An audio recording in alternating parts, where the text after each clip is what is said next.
Bien, entonces, Vale. más o menos para analizar un texto poético, por ejemplo, esto de este se llama Alberti, bien lo merecería, yo sé que tú lo sabes por haberte llevado años conmigo, por haberte cantado casi todos los días, llamado desde Cádiz a todo lo dichoso, lo luminoso que me acontecía. Siénteme cerca, escúchame, igual que si mi nombre y todos yo tangible, proyectado en la cal hirviente de los muros, sobre sus farrallones hundidos o en los huecos, de las antiguas tumbas o en las olas te hablara. Hoy tengo muchas cosas, muchas más que decirte. Yo sé lo lejano, así que lo lejano, aunque me llame mar de solís o río de plata, no hace ruidos. Que tú siempre, dispuesto corazón, no me oiga por encima del mar, voy de nuevo a cantarte, ¿no? Se llama Hora Marítima y el autor se llama Rafael Alberti, ¿vale? Ok. Es un premio Nobel, etcétera. Entonces, ¿a qué te suena este poema? El tema. Porque, por ejemplo, Ah, el tema. el tema jodido, quiero decir, es complicado porque no está tan claro.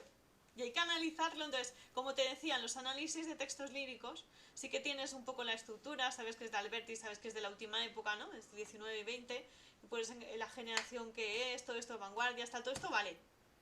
Tenemos 98, vanguardia 27, ¿vale? Ahí lo englobamos. Pero luego, aparte, lo más complicado es, primero, el tipo de rima que tiene, el tipo de verso, cuántos tiene, todo eso es también más o menos fácil, ¿no? Porque nosotros contamos tres estrofas, como ves.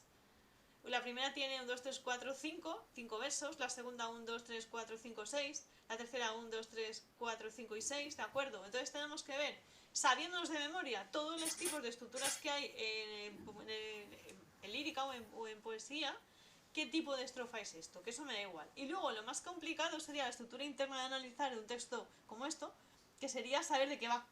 Entonces, ¿cómo lo hacemos? Pues primero voy a hacer el primer párrafo. Dice, bien lo merecería. Yo sé que tú sabes por haber ido años conmigo, por haber cantado casi todos los días, llamado siempre a Cádiz lo dichoso o luminoso que me aconteciera. ¿A qué te suena? Y encima, que llamándose hora marítima, ¿no? Está claro que es como un homenaje a la tierra de Cádiz, el primerlo, ¿no? Y que le echa de menos, ¿no? Sí, sí. ¿Estás de acuerdo? Eso serían Sí, sí. la primera estrofa, ¿de acuerdo? Que estamos compartiendo. La siguiente dice, siénteme cerca, escúchame, igual que sin nombre y todo lo tangible, proyectado en la cal hirviente de los muros, sobre los farrallones hundidos en los huecos, de las antiguas tumbas o las olas te hablara. Hoy tengo muchas más cosas que decirte. Vale, entonces el segundo párrafo. Siéntate de cerca, tengo cosas que decirte, nos habla de muros, nos habla que tiene cosas que decirle. Sigue siendo un homenaje al mar, se está comunicando con el mar, ¿no? ¿Y qué más?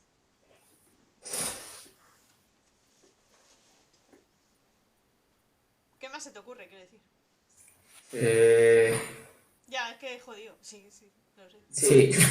No Claro, sé qué está claro, es que es como... haciendo noción. Exactamente. Noción también de. ¿De qué? Noción de Cádiz, de todas las cosas que están, Sí, por pero así decirlo, sí, rodeando lo que es la playa y el mar. exactamente, sí, pero aparte en plan negativo, quiere decir, habla de tumbas, ¿no? Habla Sí, de sí. como que de ausencia, Cal hirviente, sí. muros, que muros de separación, ¿no? Tal, entonces es como un poco dramático para mi gusto, ¿no? Que sí, ¿no? Sí, sí. ¿Vale? Entonces sí, sigue echando de menos a Cádiz, nos describe además como que hay muros, cal hirviente, como tú has dicho, la cal hirviente que hace quemar. Claro, quemando algo, muros que hace alejar, ¿no? Es la figura retórica de... Figura retórica no, o sea, es la imagen de pues una separación de algo, luego ya sabemos que no vive en Cádiz o que no ha vivido en Cádiz o echa de menos Cádiz, etcétera, ¿vale? Y luego habla de tumbas, que obviamente tumba muy positivo no es. La tumba es el punto No. final, ¿vale? Entonces, vamos, que feliz, feliz no es, ¿vale? Entonces, y No, ya no. vamos a analizar el último párrafo. Dice, yo sé que lo lejano, sí, más que lo lejano, aunque se llame Mar de Solís o Río de Plata, eso es Argentina, ¿no? No hace que los ruidos de tu siempre dispuesto corazón no me oigan. Por encima del mar, yo de nuevo a cantarte, ¿no? Entonces, a ver, yo sé que lejano, o sea, que no está allí. Punto y Sí, final. sí, no, no. ¿Vale? Aunque te llame, o sea, que tampoco está diciéndoselo a alguien que aunque le llame no está. Está hablando también luego de Argentina, ¿no? Mar Solís Río de Plata, Argentina. Y luego no hace que oídos, es decir, nadie le escucha, no hace ni puto caso, ¿vale? Está dispuesto tu corazón a que no me oigan, o sea, ya sabe que ni caso. Y por encima del mar, de nuevo voy a cantarte, es decir, que el hombre ya reiterando este comportamiento, ¿no? Entonces, estamos hablando, claro, y luego encima se llama hora marítima. Orar es, pues sí, Hablar. hablar con Sí, algo. decir algo, sí. Sí, sí, con un ente, con tal, con un espíritu, con quien tú llames tal, pues depende de cada creencia, ¿no? Si eres católico, musulmán, tal, no sé qué, pues todo eso. Vale, entonces aquí, por ejemplo, este texto que es bastante complicado, para analizar, digo, ojo, ¿eh? Entonces, la estructura externa, por ejemplo, esto es un examen que está hecho, ¿vale? Y vamos a hablar. La estructura externa, Vale. pues Rafael Alberti son 22 versos sin rima, o sea, este es un trozo, hay 22. Hemos leído 3. Flipa. ¿Vale? En este caso hay 4 estrofas desiguales, las dos primeras de 5 versos, las dos últimas de 6. Nosotros hemos cogido solo 3, no 4, ¿vale? Donde son versos alejandrinos. O sea, todo esto tendríamos que coger, que esto ya te lo enseñaré, imprimir la hoja, porque el día del examen lo dan impresa, y contar las sílabas que hay. Claro, para saber que tienen 22, da todas 22, 22, 22 y 22, ¿vale? En cuanto a la estructura de disposición libre, la figura retórica del apóstrofe, que es el yo poético que conversa con el yo poético. El poema se caracteriza por la siguiente. Primero, el poeta dialoga imaginariamente de Cádiz. Le pide disculpas porque no está a su lado, como cuando él era niño y caminaba descalzo por la orilla del mar. Tócate. Vale, pero es que eso no lo pone. Se tiene que saber la vida del autor, claro, porque ahí no lo pone. Si te fijas aquí, vale, volvemos, que es lo que te quería explicar hoy. Y aquí, vale, vamos a la primera que me la he saltado, perdón. Por encima del mar desde la orilla americana del Atlántico. Bien, si yo hubiera podido, Cádiz, ver a tu vera, hoy junto a ti, metido en tus raíces, hablarte como entonces, como cuando me descalzo por tus verdes orillas, iba al mar robándote caracoles y algas. Pero aquí no pone que era pequeño el hombre y estaba. Sí pone descalzo y sí pone el mar. ¿Vale? Entonces tienes que hacer como un ejercicio de imaginación si no te sale la vida del tío este, del hombre este, de que es un premio Nobel. ¿Vale? Vale. Si te lo sabes, sí. Porque aquí te explica. Luego, siguiente análisis. ¿De qué va? Insiste en que ha llevado siempre a Cádiz en su corazón, es decir, le echa de menos, y que además esta frase viene remarcada porque es condicional. La primera estrofa es una subordinada. Si yo hubiera podido hablarte entonces. ¿Vale? Y la segunda estrofa es una proposición principal. Bien merecería lo que tú sabes por haberte llevado. ¿Qué pasa? Que hay exámenes que dentro del texto que tienes que analizar, analizar como comentario de texto, tienes que analizar también un trozo de frase de ahí, morfológica y sintácticamente. No te ponen frases aparte. Este es el caso. Vale. ¿Vale? Es decir, si yo ahora te digo, analízame esto, pues tendríamos que analizar morfológica y sintácticamente el trozo que ellos te dijeran en el examen. Que esté jodido, ya te digo. ¿Vale? Bien, pero bueno, quiero que veas cómo es. Vale, entonces indicar el texto, resumir. Vale, entonces esto sería el análisis. Seguimos. El poeta en la tercera estrofa, los versos del 11 al 16. Aquí. Yo sé que lejano. Este sería, siénteme cerca, escúchame. Porque empezamos aquí, ¿vale? Esta es la primera, esta es la segunda, esta es la tercera. La tercera es esta, siénteme cerca, igual que mi nombre, mi yo tangible, calviviente, huecos, tumbas, olas, mar que me habla, ¿vale? Parece fenómeno de Iker. Vale, fantasmas, vale. Entonces nos sale aquí. Tercera estrofa. Suplica a Cádiz que le escuche porque tiene algo que decirle como si estuviera a su lado. El poeta sabe que está a la otra orilla del Atlántico, en Río de Plata, pero también sabe que la distancia no le va a impedir que Cádiz lo escuche, y que además él le cante a su tierra natal. Cuarta estrofa. En la cuarta te dice, yo sé que lo lejano, si más lejano aunque te llame, mar de solís o río de plata, no hace que tus oídos, siempre dispuestos, el corazón no me oigan. Por encima del mar, hoy de nuevo voy a cantarte, ¿vale? O sea que el hombre sabe que está afuera y tal, pero en su imaginación, ¿de acuerdo? Se cree, la distancia no le va a impedir que Cádiz lo escuche, ¿vale? Siguiente, dice indicar el tema del texto. Pues el tema del texto, para que veas, es que Rafael Alberti, que es una eminencia, ya te digo, tiene todos los premios que existen, ¿de acuerdo? Y además falleció no hace poco, plantea el tema de la nostalgia.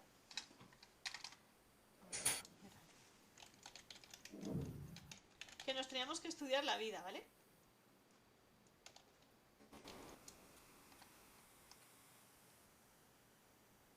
Murió en el año 1999. Y además es español, ¿vale? Nació en Cádiz, en el puerto de Santa María. ¿De acuerdo? Vale. Porque la acabo de mirar en Google, porque no me acordaba. Vale. Bien, entonces, el resumen sería, desde la costa americana del Atlántico, Río de Plata, el autor Rafael Alberti dialoga de Cádiz, España. ¿Por qué él se fue de España y vivió en Argentina tanto tiempo? Porque por el tema de Franco. Es decir, como hubo un golpe de Estado y el régimen militar que había en España, ¿de acuerdo? El hombre pues se tuvo que ir, ¿bien? Porque en este caso, Vale. pues toda la gente que pertenecía a esos movimientos, pues eran considerados pues no gratos, ¿de acuerdo? Entonces lo lleva en su corazón. Entonces en resumen sería esto, ¿vale? De la costa americana, del Río de Plata o Argentina, el poeta Rafael Entantin dialoga con Cádiz, con España, orilla donde juega desde pequeño, en lugar no muy lejano, y siempre lleva a Cádiz en su corazón y siempre que ha cantado a su tierra todo lo que le ha pasado en su vida, ¿vale? Eso sería el resumen de toda la poesía, ¿vale? El siguiente dice, realiza un comentario crítico del contenido de estos textos. Vale, dice, entonces el crítico sería, esto es un ejemplo hecho, ¿eh? Dice, la nostalgia ha sido siempre un sentimiento inspirado a multitud de poetas, en lugares y tiempos. Unas veces añoran los años dorados de la infancia, la juventud perdida, otras amores, ¿vale? Besos, dulces miradas de la persona en ausencia o están desolados, otras también la patria natal cuyos paisajes van por dentro, a los dos tipos de poeta que tuvieron que abandonar por diversas razones, normalmente políticas, ¿de acuerdo? Rafael Alberti no es ajeno a esta tradición poética y canta desde la orilla del Atlántico, donde se crió a Cádiz desde su infancia. Y esta poesía tiene dos pasos importantes. El primero es la nostalgia, que está causada por el exilio forzoso, como te he dicho, por la Guerra Civil Española, que esta provoca que miles de compatriotas tuvieran que huir de la dura represión de la dictadura franquista al extranjero. Entre ellos, miles de exiliados, se hallan los poetas tan famosos del 27, la generación del 27, ¿vale? Como Alberti, Cenuda, Pedro Salinas, o bien cineastas, directores de cine como Luis Buñuel, artistas como Picasso, Joan Miró, etc. Historiadores, hay algunos que se fueron desde Europa a la Unión Soviética, América, etc. Y todos siempre han manifestado el amor a la patria y al vivir doloroso sentimiento porque no podían regresar, porque estaba Franco y si no, pues les cortaba la cabeza y lo metían en la cárcel, ¿vale? Y todo esto es pues hasta que cambió el régimen franquista militar. En el segundo lugar, el contexto histórico nos habla del sentido más profundo del poeta. Alberti recurre a figuras retóricas para conversar con seres imaginarios, porque él le da vida al mar, ¿vale? A Cádiz. Entonces también nos habla de la distancia y alejamiento ficticio, de los años de separación por estar a miles de kilómetros de distancia, a orillas del Río de Plata, de Argentina, etc. Y de la nostalgia, que es la inspiración de la poesía universal y la tristeza que provoca el estar en sitios alejados desde su país. En este momento también España se inicia, el ejemplo también los jóvenes españoles deben irse a Alemania, Francia, Estados Unidos, etcétera, para trabajar. Porque hay veces que en España no tienen con titulación académica no tienen un empleo digno, ¿vale? Porque hay muchos titulados y no hay mucho paro. En el siglo XXI, ya no en 1939, todos los exiliados que abandonaron España, como hace 50 años, hacían las maletas de cartón y piedra, bocadillos de chorizo, viajaban a Alemania, Holanda, Suiza o cualquier lugar, porque ahora los poetas ya no recorren el verso para hablar, ¿vale? Sino que se hace por MS, apps, Facebook, redes sociales, etc. Bien, esto sería uno, ¿vale? Otro de este mismo examen, que sería un texto normal y corriente, que no es tal, es este. Opción A, juguemos, ¿vale? Este es jugar en la calle, jugar en grupo, es una actividad extraescolar. Esto es un examen también, ¿eh? Un grupo de educadores, psicólogos americanos, están en la educación actual del niño, parecen sin remediarlo. La calle ya no es un sitio seguro si vives en una gran ciudad. El niño americano pasa numerosas pantallas a lo largo del día que le ofrece de más o menos 7 horas y media. Los niños españoles antiguamente estaban en 3 horas. Cualquiera de estas cifras es una barbaridad de tiempo de pantallas que pasa un niño actualmente.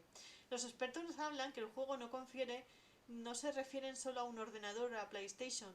También el juego se refiere a organizado por padres que en ocasiones se ven forzados a remediar la ausencia de niños. El juego más educativo es aquel que los niños van a luchar por el liderazgo, la colaboración, rivalizar o apoyarse y luego hacer las paces para sobrevivir. Esto no significa que el ordenador sea una presencia nociva en sus vidas, al contrario, es insustituible herramienta de trabajo, pero en cuanto al ocio, el juego a la antigua sigue siendo un gran educador social. Leía ayer a Rodríguez Ibarra hablar sobre esta gente que teme a los ordenadores y relacionaba el miedo de los derechos de la propiedad intelectual. No entendí muy bien la relación, porque precisamente entre trabajadores de la cultura, o bien técnicos de sonido, o bien músicos, o montadores, o diseñadores, o escritores, el ordenador se convierte en un instrumento fundamental. Pero no conviene no convertir a las máquinas en objetos sagrados. De momento no hay nada comparable como la vida de un niño en un partido de fútbol, en la calle, en las casetas, o a jugar a churro, manga y medianera. Esto nada tiene que ver con el terror de las pantallas, sino con la defensa de un tipo de juego necesario para que los niños sean seres sociales. Esto es un extracto de un artículo publicado de Elvira Lindo en El País, ¿vale? A fecha 12/01/2011. Vale, esto es un texto periodístico, ¿vale? Otro género, del que puede Sí, entrarse sí. en el examen. Dentro del género periodístico, ¿vale? Aquí, género periodístico, tendríamos lo siguiente. Lo primero, ¿cómo se hace el examen? Lo primero que vamos a hacer es leer el texto varias veces, ver cuál es la estructura y qué nos quiere decir. Lo primero es, en la segunda o tercera vez, como te pongo en el esquema de ideas, ¿de acuerdo? ¿Por qué no me baja? Ahora. Lo primero que se hace es, lo primero, el desarrollo, la argumentación, etc. Señale la organización de las ideas.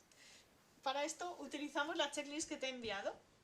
Entonces nos leemos el texto dos veces, vemos qué quiere decir y como aquí está hecho, ¿vale? Vamos a verlo. Primero, la introducción. La autora es Elvira Lindo, señala que el tema de opinar del texto es un informe de educadores o psicólogos americanos que insisten en la necesidad de que los niños desarrollen actividades más allá de las pantallas, ¿vale? Sería más o menos eso. La argumentación que expone será de la línea número 15 al párrafo 2. Importante, cuando estemos en el comentario de texto, esto me lo tienes que poner. Cuando ya tengas el esquema de ideas. ¿Dónde va cada parte? De línea a línea, ¿vale? Vale. Como está aquí. Luego, el cuerpo del desarrollo. La autora expone datos argumentarios desde la línea 3 del párrafo 1 hasta la línea 15 del párrafo 2, donde nos habla de las calles de grandes ciudades que son seguras, ya que pasaban 7 horas y media en las calles, y que actualmente en España los niños pasan 3 horas delante de los ordenadores o PlayStation o juego en pantalla, vamos. Los expertos también nos hablan que luchan por rivalizar en la calle o bien se apoyan, y además esto no significa que un ordenador sea nocivo, sino que tiene que ser una herramienta que se utilice cierto tiempo. Y luego la autora no comparte la opinión de Rodríguez Ibarra, que que es como un experto en la materia, que relaciona el ordenador con el miedo a la propiedad intelectual. Y luego, para terminar, nos habla la autora que hay una tesis, es decir, un razonamiento planteado con ideas, que es compatible de juegos grupales con el uso de ordenadores, ¿vale? Y va a punto y seguido, etc. Luego el texto tiene una estructura intuitiva, sintetizante, donde la exposición de datos o ideas se expresa como la idea principal o la secundaria. Segundo, el tema del texto. Se puede plantear de dos maneras. Es un texto expositivo y argumentativo. Te da argumentos y te expone algo, ¿vale? Y entonces el autor comparte el contenido con un informe de educadores, luego te lo está compartiendo y además está defendiendo una idea, que según ella tiene que pasar más tiempo el niño jugando con juegos normales y no con pantallas. El segundo modelo no se señala en la tesis, sino que el artículo plantea el tema de la defensa y la educación. Luego, resumen del texto. Pues una vez que hemos hecho, como yo ya te he dado, cómo se hace el esquema de ideas, vamos a hacer el resumen. El resumen estaría bien. Si te fijas en el texto, ¿vale? Aquí, más o menos, estamos hablando de 1, 2, 3, 4, 5, 6, 7, 8, 9, 10, 11, 12, 13, 14, 15, 16, 17, 18, 19. 19 dividido entre 3, imagínate 20, ¿vale? Más o menos. Estamos hablando de, si son 20, serían unas 6 líneas, ¿de acuerdo? Entonces vamos a ver esta que han puesto de resumen, ¿cuántas líneas? Resumen. 1, 2, 3, 4, 5, 6, 7 y 8, ¿vale? Más o menos la mitad. La tercera parte del total de las 22. Si cogemos calculadora, ¿vale? Tú dices 22 dividido entre 3 y me da 7,3. Luego ha hecho justo la tercera parte de resumen, ha puesto 8. ¿De acuerdo? Vale. Más o menos la tercera parte del resumen, del total del texto. Y ahí dice, entonces resumen, que esto solo ya es un punto. Dice, Elvira Lindo, o sea, la autora, comenta un informe de expertos americanos que recomiendan juegos grupales y al aire libre, tras lamentarse de la inseguridad actual de las calles y las ciudades. Y además se lamentan del excesivo número de horas que los niños americanos pasan delante de las pantallas del ordenador. La autora sostiene que los juegos al aire libre, llamados partidillos de fútbol, casitas, tal, son compatibles con el uso de las máquinas. Eso sería el resumen. 8 líneas. Y lo último, que es importante, que es la opinión personal. Comentario crítico es opinión personal, que te lo he dado en el esquema que te acabo de enviar, ¿vale? Entonces, el comentario crítico, que ahí ya tienes que poner tu punto de vista sin ponerlo, ya te explicaré cómo. Dice, en un país donde suelen aparecer diariamente artículos de opinión donde escritores reconocidos o columnistas prestigiosos o pensadores o políticos de cierta importancia, normalmente nos hablan, ¿de acuerdo? De importancia de la actualidad y de los acontecimientos de ciertas partes. Elvira Lindo además nos muestra su preocupación por el hecho constatado de que informes de expertos americanos nos dicen que los niños y las niñas juegan cada vez menos en la calle. Esto es porque el siglo XX los niños que jugaban antes al fútbol o a la comba o correteaban por las aceras o andan en bicicleta, entonces son muy pequeños y tienen peligros en las ciudades actuales de que los roben, de los violen, de que se pierdan, de que les quiten la bici, de los atraquen, etcétera, ¿no? Entonces, ahora mismo es complicado dejar a un niño pequeño solo en la calle, obviamente. Antes sí se hacía, porque era otra cultura, otras creencias, otras tal. Y eso vives en una ciudad. Si vives en un pueblo donde se conocen todos, donde tal, pues sí que se suelen dejar en verano, lo que sea, también depende de la época del año, si hace frío, si no, ¿no? Todo esto, pues bueno, es un poco relativo, ¿de acuerdo? Entonces, según ellos, la opinión personal que han puesto esta solución de este texto, que tiene un 10 obviamente, porque está corregido por una universidad, ¿de acuerdo? Dice, en un país donde suelen aparecer artículos de opinión, personajes reconocidos, en el que nos habla esta señora del efecto de los tiempos del siglo XXI, donde apenas se ven niños que jueguen o correten por las calles o bicicletas, como ya hemos dicho. Las calles, para la autora Elvira Lindo, las calles son innegablemente muy inseguras hoy en día, y sobre todo en ciertos barrios y a ciertas horas. Luego, los niños que se atreven a jugar al escondite, a policías o a ladrones. Por esa parte, es verdad que proliferan los ordenadores, las videoconsolas y las PlayStation. Y se han convertido en expertos en el manejo del ratón, los niños pequeños, el mando a distancia, etc. Evidentemente, las máquinas son insustituibles herramientas de trabajo, como afirma la autora de Manolito Gafotas, y prueba de ello es que en la Wikipedia de las aulas TIC de Andalucía, el uso de la Junta de Andalucía regala a los niños sus tablets o su ordenador portátil, lo primero que hacen, ¿vale? Entonces, el asunto de Internet o el chat de Twenty o Facebook o el Messenger o el Instagram o lo que sea, tiene riesgos psicológicos, sociales o morales o delictivos, ya que miles de adolescentes intercambian imágenes de todo, ¿no? Pornografía, tal, no sé, asesinatos, cosas crueles, etcétera, ¿no? Maltrato animal, personal, etcétera, ¿no? Luego también se habla del aumento de la violencia en las aulas, con el escolar, con el moving, etcétera, ¿no? La violencia y los suicidios también, precisamente por estos hechos entre estudiantes muy jóvenes o adolescentes o niños, de modo que muchos padres saben que es más peligroso un partido de fútbol callejero que jugar en ese caso a las casitas, por ejemplo, ¿no? Para Elvira Lindo, los expertos americanos ya mencionan el artículo del país, el baloncesto, etcétera. ¿De acuerdo? Pues esto sería la opinión personal, que es la última parte de este comentario de texto, y luego hay otros